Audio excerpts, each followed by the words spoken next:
Good morning to everyone. Honorable Dr. Sudashini, Member of the Parliament,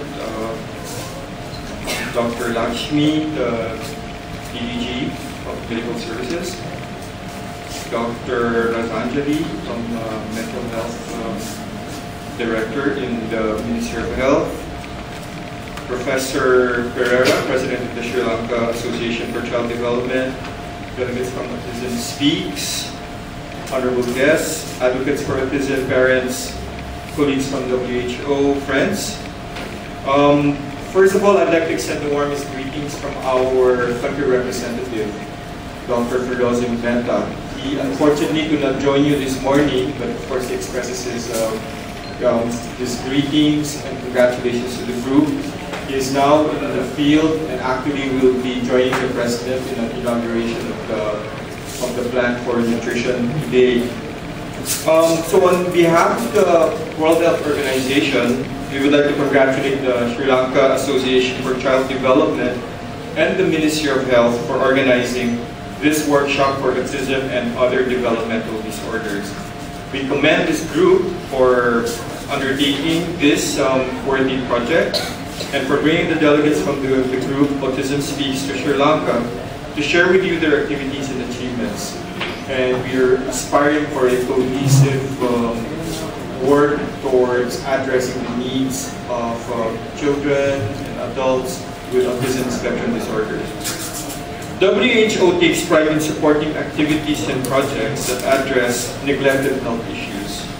We say autism and other developmental disorders have not been given much attention to. That is why there is a need for a multi-sectoral approach to support advocacy for autism and other developmental disorders.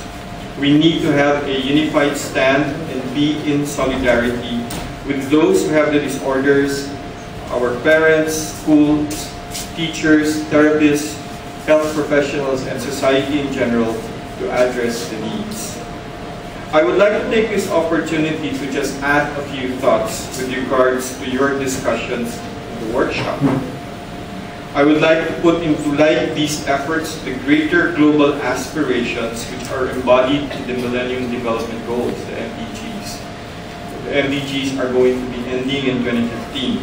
We have to link ASD and the other related disorders to the advocacy for disabilities.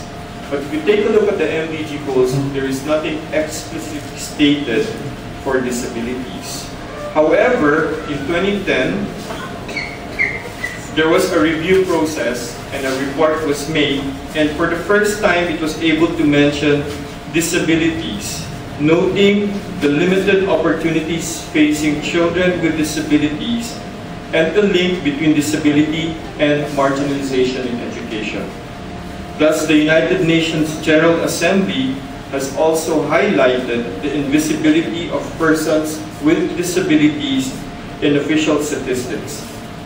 During the high-level meeting on MDGs in September 2010, the General Assembly adopted a resolution keeping the promise united to achieve the MDGs, which recognized that policies and actions must also focus on persons with disabilities so that they benefit from progress towards achieving the MDGs. Thus, we hope that the discussions in the formulation of the 2015 framework, I think the discussions are saying that they will be calling this as SDGs, or Sustainable Development Goals, and that Sri Lanka would have a strong representation and should advocate for the plight of people with disabilities.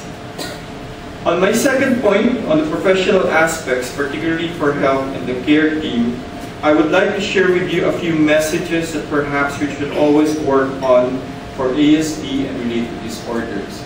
So in preparing for this, I actually consulted my wife. My wife is a physiatrist, and actually she and I were involved in developing a distance education course in the Philippines in 1999 on caring for special children. So she's doing some work now in updating some information that would revise that distance education course. And she took note of It's not very recent, but a report in the Journal of Pediatrics in the US, it was a clinical report on identification and evaluation of children with ASD.